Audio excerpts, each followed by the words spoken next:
Assalamualaikum dan salam sejahtera sidang hadirin yang dihormati. Selamat bertemu dalam persidangan kita pada hari ini. Persidangan kita akan bermula sekarang. Izinkan saya untuk memperkenalkan diri saya. Saya Nur Anis Nadira binti Afandi sebagai pengerusi. Dan izinkan juga saya untuk memperkenalkan ahli-ahli yang berhormat yang akan menyampaikan hujah-hujah serta bidasan pada tajuk kita hari ini. Ahli pencadang yang pertama ialah Nur Adlin Idina binti Uzaini. Dan ahli pencadang yang kedua ialah Nur Satwah Nabaha binti Muhammad. Seterusnya, bagi ahli pembangkang yang pertama ialah Alisha Maisarah binti Mazlan dan ahli pembangkang yang kedua ialah Nur Sharina binti Asarullah. Tajuk perdebatan kita pada hari ini ialah bercinta dengan robot AI. Sebelum memulakan perdebatan kita pada hari ini, izinkan saya untuk memperingatkan ahli-ahli yang berhormat tentang peraturan dan cara-cara semasa kita sedang bersidang. Isu semasa yang berkaitan dengan agama, perkauman dan menyentuh hal sensitiviti seseorang adalah tidak digalakkan. Setiap pembahas diberi masa selama 3 minit untuk berucap dan masa bagi untuk persediaan bantahan oleh kedua-dua pihak terhadap hujahan yang diberikan oleh pihak adalah selama 2 minit. Dan masa untuk pergulungan bagi setiap kumpulan adalah selama 1 minit. Masa akan mula diambil semasa ahli yang berhormat mula berucap. Jadi, ahli pencadang yang pertama, sila mulakan hujah anda. Assalamualaikum warahmatullahi wabarakatuh. Selamat sejahtera dan selamat pagi. Tuan Yang Dipertua dan yang berhormat pembangkang. Salam perdebatan saya hulurkan buat anda semua. Demi memartabatkan teknologi yang semakin canggih di dunia dan di negara kita, saya bangkit untuk memperjuangkan nasib dan hak sesetengah individu yang lebih cenderung untuk bercinta dengan robot AI berbanding dengan manusia. Tuan-tuan dan puan-puan, selaku pencadang pertama pada hari ini, saya suka menggagaskan satu usul yang berbunyi, wajarkah seseorang individu itu untuk bercinta dengan robot AI? Sebelum saya pergi lebih jauh lagi, izinkan saya terlebih dahulu, Tuan Yang Dipertua, untuk mengutarakan definisi usul ini secara literal agar pihak pembangkang khususnya tidak terkial-kial untuk mencari asas perjuangan kami. Robot Artificial Intelligence atau lebih dikenali dengan singkatan AI atau dalam bahasa Melayunya, kecerdasan buatan, merupakan kecerdasan yang dimiliki dan ditunjukkan suatu sistem beratur cara ataupun mesin jentera yang mampu melakukan tugas dan fungsi mirip yang dijana pemikiran manusia.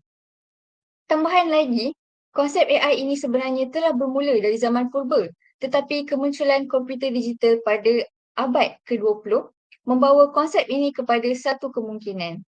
Program AI juga mempunyai banyak aplikasi di mana ia digunakan oleh institusi-institusi kewangan, ahli psikologi, pengamal perubatan, saintis, perancangan bandar, jurutera, reka bentuk, perkhidmatan keselamatan dan banyak lagi. Bukan itu saja, program AI juga cenderung digunakan secara khusus untuk tugas-tugas tertentu.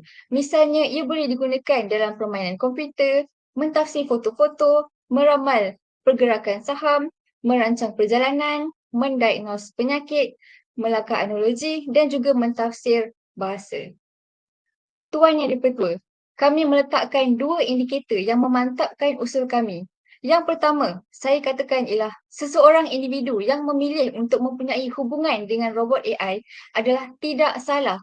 Hal ini demikian kerana saya percaya bahawa manusia boleh membawa 1001 penyakit berbahaya dan lebih menyedihkan apabila kebanyakannya boleh membawa maut.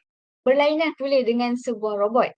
Kajian saintis di Amerika Syarikat telah membuktikan bahawa sesebuah robot AI itu adalah bebas daripada penyakit.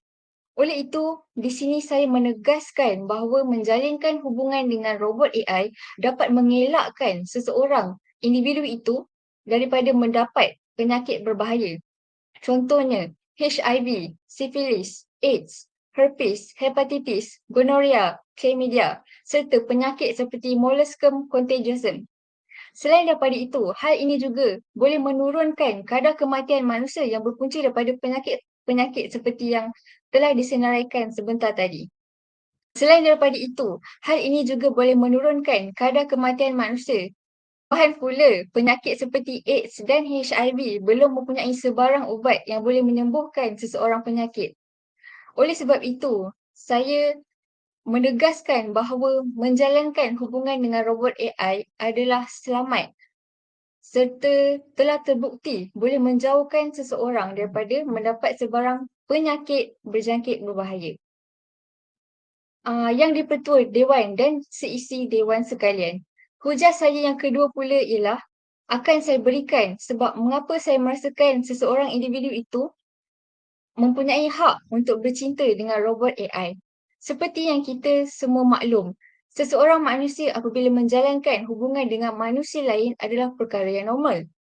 Tidak dinafikan, kita biasanya dapat lihat terdapat ramai individu yang hidup bahagia dengan pasangan manusia masing-masing. Namun begitu, adakah kita sedar bahawa masih ramai di antara kita yang terpaksa menghadapi masalah yang melibatkan pasangan, contohnya didera oleh pasangan sendiri? Statistik menunjukkan banyak kes penceraian yang berlaku pada era pasca merdeka ini adalah rata-ratanya disebabkan oleh didera oleh pasangan mereka sendiri. Oleh sebab itu, suka saya ingatkan bahawa terdapat individu di muka bumi ini yang mengalami trauma ataupun kisah silam yang tragik semasa mereka bercinta dengan manusia. Bukan sahaja didera, malah mungkin ada di antara mereka yang ditipu, dipergunakan dan dimanipulasi oleh pasangan manusia mereka. Jadi di sini, ingin saya tegaskan bahawa salah satu cara bagi seseorang individu itu untuk mengelakkan daripada berdepan dengan masalah-masalah ini adalah dengan menjalinkan hubungan dengan robot AI yang sudah semestinya tidak akan melaksanakan atau melakukan perkara-perkara negatif tersebut kerana robot-robot tersebut hanya akan menuruti perintah pasangan manusia sahaja. Terima kasih. Terima kasih kepada pencadang pertama di atas hujah anda. Seterusnya dipersilakan pula ahli pembangkang yang pertama bagi membahas isu yang dibangkitkan. Dipersilakan. Okey, terima kasih saya ucapkan kepada Tuan Pengerusi. Sebelum saya memulakan hujah saya pada hari ini, yang saya hormati Tuan Pengerusi, barisan pembangkang dan barisan penyokong di dalam sidang pada hari ini. Para hadirin sekalian, saya sebagai pembangkang ingin mengulaskan isu yang penting iaitu bercinta dengan robot. Tidak dinafikan, sistem teknologi pada era globalisasi ini semakin maju di serata dunia. Manusia pada zaman kini kian meneroka dengan lebih mendalam berkenaan teknologi yang berfungsi untuk kemudahan kita pada masa hadapan. Manusia cenderung untuk mencipta sesuatu yang boleh menyelesaikan masalah yang dihadapinya. Saya mengambil contoh teknologi telefon pintar yang saya percaya dimiliki oleh hadirin sekalian. Telefon pintar yang secara amnya dimiliki untuk berkomunikasi dengan jarak yang jauh, tetapi kini telefon pintar sudah pun menjadi lebih daripada berkomunikasi, sejajar dengan perkembangan teknologi pada zaman kini. Pada masa yang sama, kecanggihan teknologi yang kita kecapi sehingga manusia berjaya mencipta robot. Sophia, robot manusia yang dibangunkan firma Hong Kong Hanson Robotics, iaitu robot yang mempunyai kecerdasan buatan seperti berbual, tersenyum dan mempunyai membuat cerita lucu persis manusia. Daripada sumber Metro pada tahun 2017, Sophia telah menjadi robot mencipta sejarah di dunia apabila Sophia mendapat kewarganegaraan Arab Saudi. Jadi, apa sebenarnya yang saya mahu bangkangkan berkenaan isu ini? Robot yang dicipta oleh manusia sendiri sudah pun terlalu canggih sehingga mampu menjadi setaraf dengan manusia. Hadirin sekalian, Malaysia baru sahaja pulih daripada krisis penduduk di mana daripada sumber berita harian, kadar kelahiran di Malaysia perlahan-lahan meningkat sebanyak 8.9% pada suku pertama tahun ini berbanding tahun yang lalu. Manakala, kadar kematian pula menurun sebanyak 11.7% berbanding suku tahun pertama yang lalu. Perbezaan yang drastik ini disebabkan COVID yang menyerang serata dunia 3 tahun yang lepas. Hadirin yang dihormati sekalian, Malaysia menjangkakan 70 juta penduduk menjelang tahun 2100. Jadi, jika kita menyokong isu bercinta dengan robot ini, saya pasti ia tidak akan membantu sedikit pun dalam peningkatan kadar jumlah penduduk di Malaysia pada masa hadapan atas faktor manusia tidak dapat membiak. Secanggih mana pun robot yang dicipta, tidak mungkin ia mampu melahirkan atau memberi anak kepada manusia. Hal ini sekaligus menjadikan harapan untuk mencapai negara mencapai impian negara adalah samar. Masalah kedua yang saya ingin ulaskan jika kita menyokong isu ini adalah berkenaan tenaga buruh. Daripada sumber statistik negara Tenaga Buruh Malaysia Februari 2023, bilangan tenaga Februari 2023 berada pada trek menaik dengan peningkatan bulan ke bulan sebanyak 0.2% daripada 16.76 juta orang pada Januari, merekodkan kadar penyertaan tenaga buruh yang lebih tinggi iaitu pada 16.78 juta. Persoalan saya, mampukah negara kita untuk terus meningkatkan tenaga buruh pada masa hadapan jika generasi yang ditinggalkan untuk mewarisi negara kita pada kali ini adalah sedikit kerana manusia bercinta dengan robot? Para hadirin, hal ini dikait rapat dengan warga asing yang saya pasti tidak hairanlah jika jumlah kemasukannya semakin meningkat secara mendadak pada masa hadapan. Bagi membantu tenaga buruh di negara kita, jumlah warga asing yang tidak terkawal mampu mendatangkan bahaya kepada negara kita sendiri jika ia dipandang serong. Salah satu SDG Malaysia adalah Peace, Justice and Strong Extension, di mana Malaysia memandang serius terhadap keamanan negara. Kita tidak mahu keamanan negara kita terancam hanya dengan jumlah warga asing yang tidak terkawal. Dengan ini, saya sebagai pembangkang akan terus membangkang isu ini berkenaan bercinta dengan robot. Sekian, terima kasih. Terima kasih kepada ahli pembangkang yang pertama di atas perbahasan itu tadi. Dan dipersilakan ahli pencadang yang pertama untuk membantah perbahasan ahli pembangkang itu tadi. Terima kasih Yang di-Pertua. Tuan Yang di-Pertua serta sidang Dewan yang saya muliakan, pihak pembangkang telah menyatakan bahawa bercinta dengan robot AI adalah tidak wajar atas sebab ia tidak dapat meningkatkan kadar kelahiran di negara kita. Untuk pengetahuan Yang di-Pertua, pihak pembangkang serta seluruh sidang Dewan tidak dinafikan bahawa kadar kelahiran di Malaysia pada hari ini semakin menurun, lebih lagi selepas berlakunya pandemik COVID-19. Namun begitu, adakah kita sedar bahawa kadar peratus wanita di negara kita yang memilih untuk tidak mempunyai anak adalah sama dengan wanita yang ingin mempunyai anak? Hal ini berikutan dengan kos hidup pada hari ini yang semakin mahal. Bukan itu sahaja, seperti yang kita sedia maklum, kos untuk menyara seorang anak itu bukannya murah. Lihat saja harga susu tepung malah lampin bayi di pasaran juga adalah mahal. Dan selepas itu, kos untuk membayar yuran pelajaran mereka di universiti contohnya adalah sangat tinggi.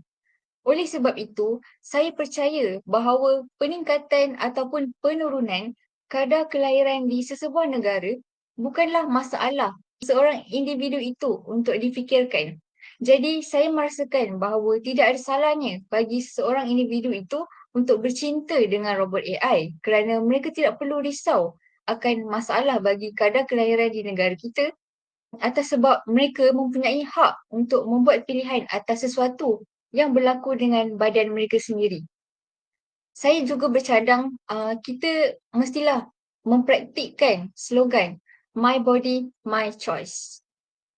Selain itu, bagi hujah tenaga buruh pula, saya faham bahawa negara kita sekarang sedang menghadapi krisis pelebihan kemasukan warga asing yang menjadi pekerja buruh di negara kita. Walau bagaimanapun, tuan-tuan dan puan-puan sekalian, cuba kita fikir, apa gunanya teknologi canggih yang diciptakan pada zaman sekarang tetapi tidak dimanfaatkan? Bagi perkara ini, saya menegaskan bahawa pihak kerajaan boleh mengeluarkan lebih banyak mesin-mesin ataupun robot-robot untuk memenuhi kerja-kerja buruh di negara kita.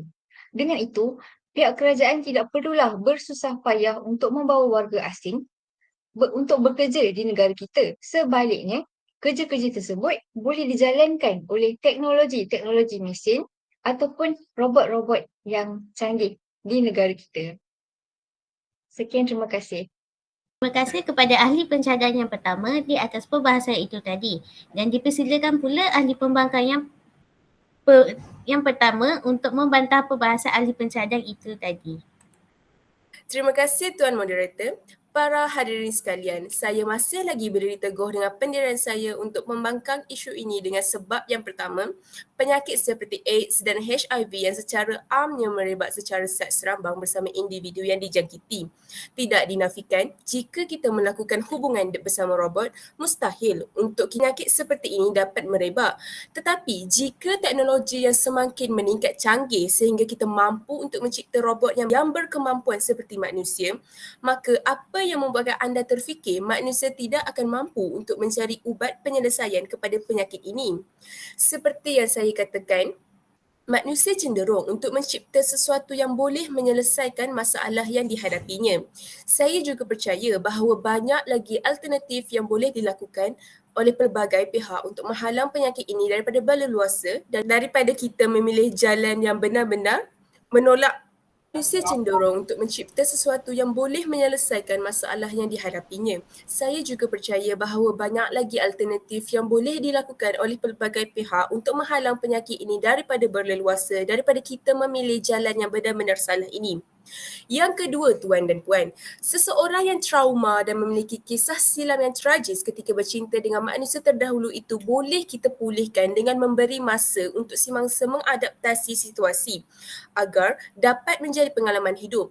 Sudah berapa ramai di luar sana yang mengalami situasi seperti ini dan pengakhirannya berjumpa dengan orang yang baharu sebelum robot canggih ini diwujudkan. Tambahan pula, pada zaman ini pun masih ada lagi segolongan yang tidak memilih robot daripada manusia kerana mereka tahu dan faham perasaan manusia yang wujud di antara mereka berdua adalah benar-benar tulus. Manakala robot pula adalah perasaan yang sudah diprogramkan.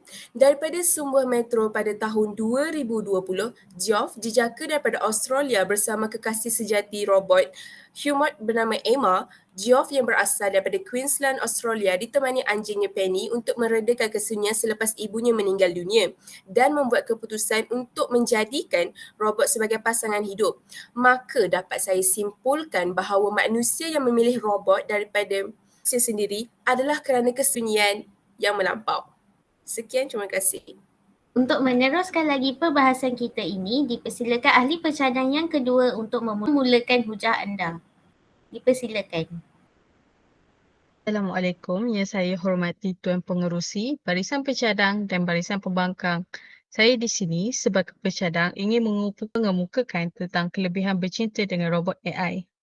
Robot merupakan satu set peranti mekanikal yang boleh melakukan tugas fizikal di bawah pengawasan dan kawalan manusia atau dengan menggunakan program yang telah ditetapkan dengan sistem yang boleh diuruskan dalam konteks saintifik yang juga dikenali sebagai kecerdasan buatan iaitu Artificial Intelligence. Tetapi baru-baru ini, deretan program kecerdasan buatan iaitu AI baharu telah dikeluarkan kepada umum yang bertindak sebagai manusia dan membalas isyarat kasih sayang. Dan sesetengah manusia telah jatuh cinta dengan robot AI ini. Kebanyakan platform di media sosial telah dibanjiri dengan kisah pengguna yang mendapati diri mereka sangat bergantung secara emosi kepada pencipta digital. Apabila robot AI menjadi semakin canggih, kebanyakan manusia beralih kepada robot AI untuk memenuhi keperluan perhubungan mereka mungkin akan meningkat. Hal ini demikian kerana rakan AI boleh membantu meredakan perasaan kesunyian dan membantu orang ramai menyelesaikan isu psikologi. Tetapi peningkatan alat sedemikian juga boleh memperdalamkan apa yang disebut oleh sesetengah orang sebagai wabak kesunyian. Kerana manusia menjadi bergantung pada alat ini dan terdedah pada manipulasi emosi. Tuan-tuan dan puan-puan sekalian, hujah saya yang kedua adalah melawan kesepian. Menurut kepada penyelidikan menunjukkan bahawa kesunyian adalah lebih biasa berbanding sebelum ini dan sesetengah syarikat AI telah membangunkan produk mereka secara khusus untuk memerangi persaingan ini.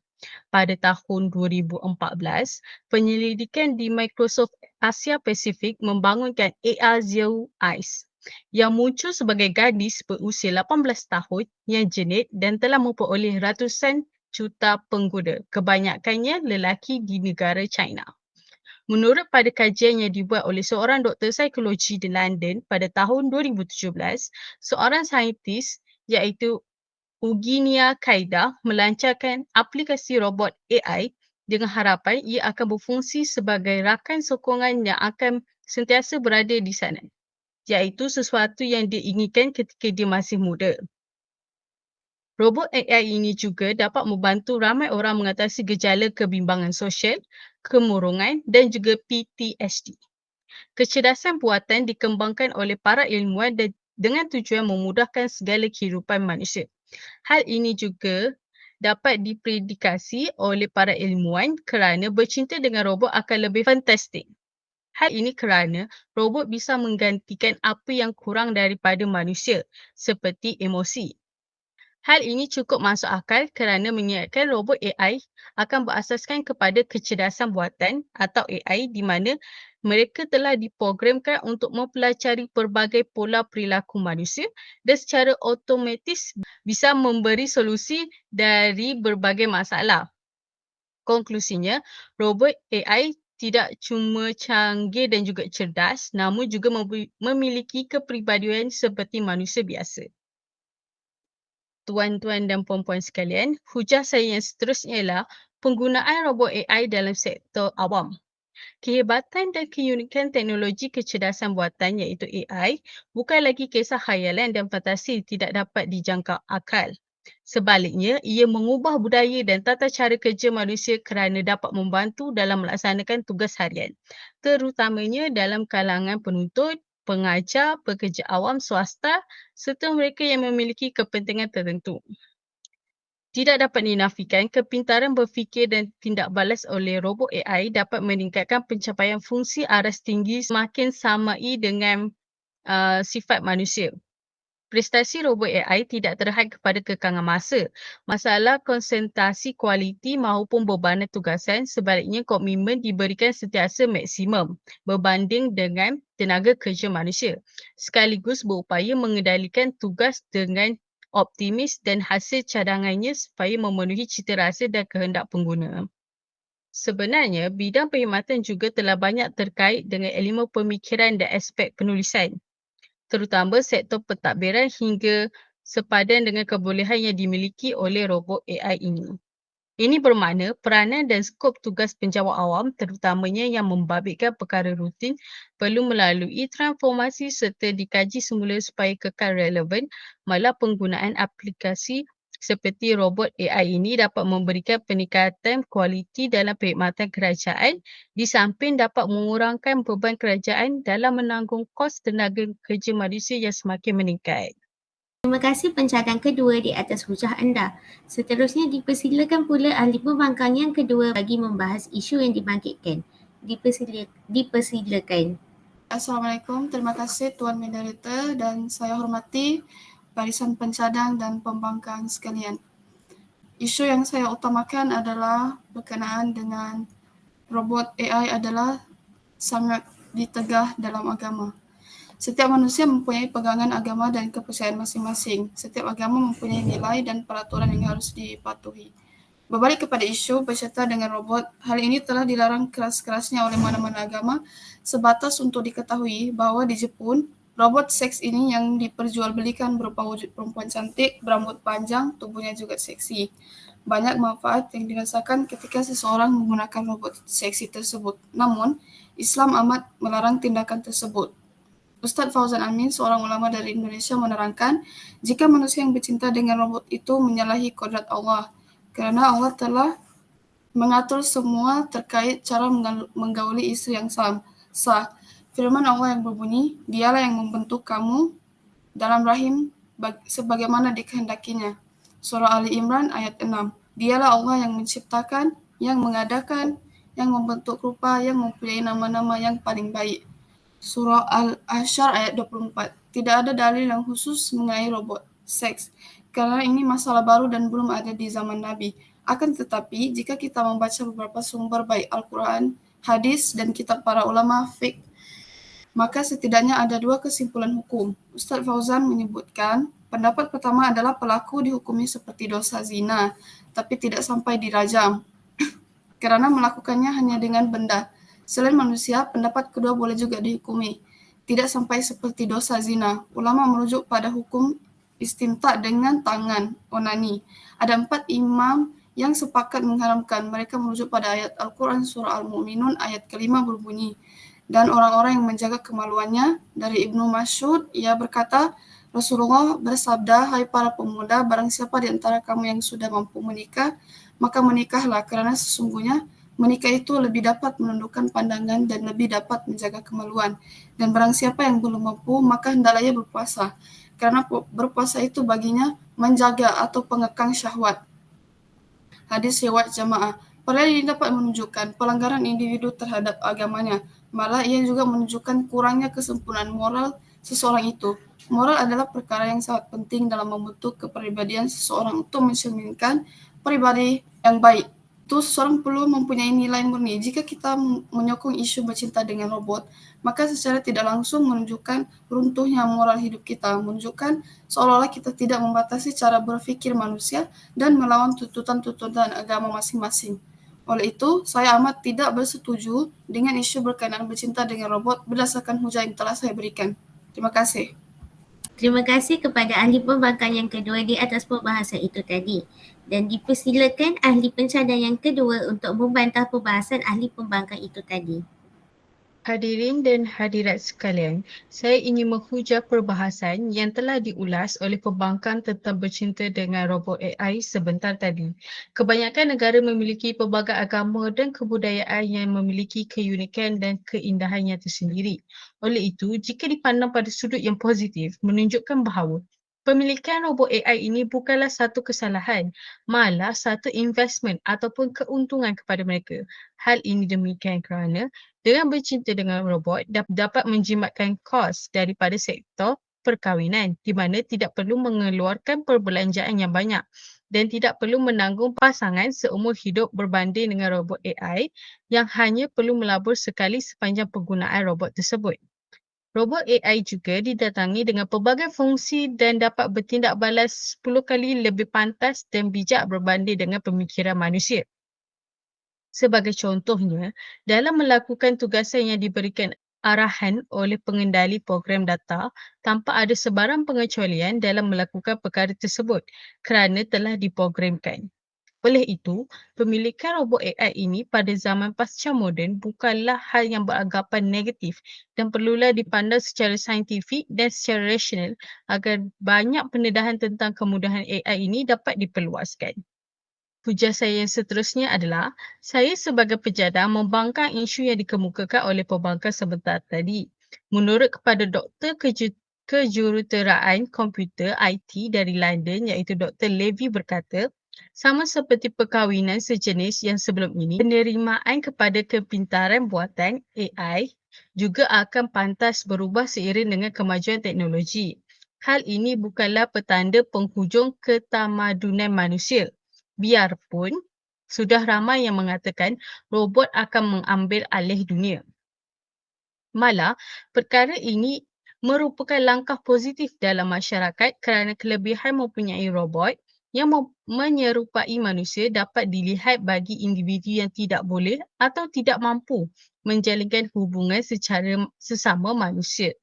Salah satu contohnya ialah kepada mereka yang mempunyai penyakit yang boleh disebarkan melalui alat kelamin yang boleh mendatangkan kesan kepada pasangan tersebut seperti herpes genital, hepatitis, HIV, AIDS, thalassemia dan sebagainya. Oleh itu, robot ini dapat mengatasi masalah golongan ini daripada ditindas kerana tidak boleh meluahkan perasaan atas faktor penyakit yang mereka bawai. Hal ini juga secara tidak langsung dapat mengurangkan kos rawatan penyakit ini daripada terus menular di dalam kalangan manusia kerana kebanyakan penyakit seperti ini sukar untuk dirawati. Sekian. Terima kasih kepada ahli pencadang yang kedua di atas perbahasan itu tadi. Dan dipersilakan pula ahli pembangkang yang kedua untuk membantah perbahasan ahli pencadang itu tadi. Hadirin yang dihormati, poin saya yang seterusnya adalah berkenaan dengan HIV atau lebih dikenali sebagai Human Immunodeficiency Virus. Selain bertentangan dengan agama, seks bebas juga boleh menyebabkan kemunculan pelbagai penyakit, contohnya HIV. HIV adalah sejenis penyakit yang berjangkit akibat seks bebas yang mana ia boleh berpunca daripada persetubuhan, makanan, suntikan dan lain-lain. Bayangkan sekiranya semakin ramai golongan yang berkahwin dengan robot, maka semakin ramailah golongan yang menghadapi penyakit ini. Sebagai contohnya, secara logiknya tidak semua orang mampu membeli robot seks ini. Maka ada beberapa kes yang boleh mengundang masalah penyakit ini daripada berjangkit, iaitu apabila ada di antara mereka sanggup berkongsi demi memenuhi hasrat, nafsu atau keperluan batin mereka. Secara fitrahnya, manusia sememangnya diciptakan berpasangan dan keperluan batin itu sendiri dilakukan dengan manusia sahaja, bukan melalui robot. Kerana secanggih apapun ciptaan manusia, ia tetap tidak boleh melawan fitrah dan hukum Allah. Manusia seharusnya lebih berhati-hati. Ada kajian yang menunjukkan bahawa penghidap HIV cenderung kepada lelaki. Lebih merisaukan lagi apabila mereka adalah golongan muda. Jika lelaki sebagai khalifah dalam Islam mempunyai penyakit seperti ini, maka hilanglah kesucian atau norma-norma agama yang sepatutnya kita terapkan sebagai sebuah negara Islam. Bahkan Buya Hamka, seorang ulama terkenal, juga pernah berkata di mana jika kamu ingin melihat masa depan sesebuah negara pada masa hadapan, maka lihatlah generasi muda pada masa kini. Oleh itu, generasi muda amat memberi dampak yang positif dan memainkan peranan penting untuk masa depan negara. Dengan ini, saya sekali lagi menentang isu bercinta dengan robot. Terima kasih. Setiap kumpulan diberikan masa selama 1 minit untuk melakukan pergulungan. Dan mari kita mulakan dengan ahli pencadang. Baiklah, Tuan Yang di-Pertua serta sidang Dewan yang saya muliakan sekalian. Dengan menyedari hakikat ini, marilah kita sama-sama membuka hati dan minda kita supaya menerima pembaharuan serta hak-hak manusia yang bebas dari memilih sama ada mereka ingin menjalinkan hubungan dengan manusia ataupun robot AI. Hal ini demikian kerana pihak lain tidak berhak untuk menentukan pasangan seseorang dan saya percaya bahawa golongan ini mesti mempunyai sebab yang tersendiri mengapa mereka lebih cenderung untuk memilih robot AI berbanding dengan manusia. Sekian, terima kasih. Terima kasih kepada ahli pencadang terhadap pergulungan tersebut dan dipersilakan ahli pembangkang untuk melakukan pergulungan yang seterusnya. Terima kasih saya ucapkan kepada Tuan Pengerusi yang saya hormati, Tuan Pengerusi, Barisan Pembangkang dan Barisan Penyokong di dalam sidang pada hari ini.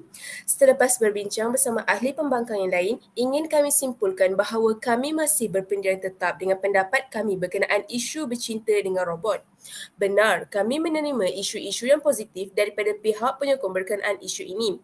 Tetapi, bagi kami, hal ini lebih banyak cenderung ke arah negatif berbanding ke arah positif.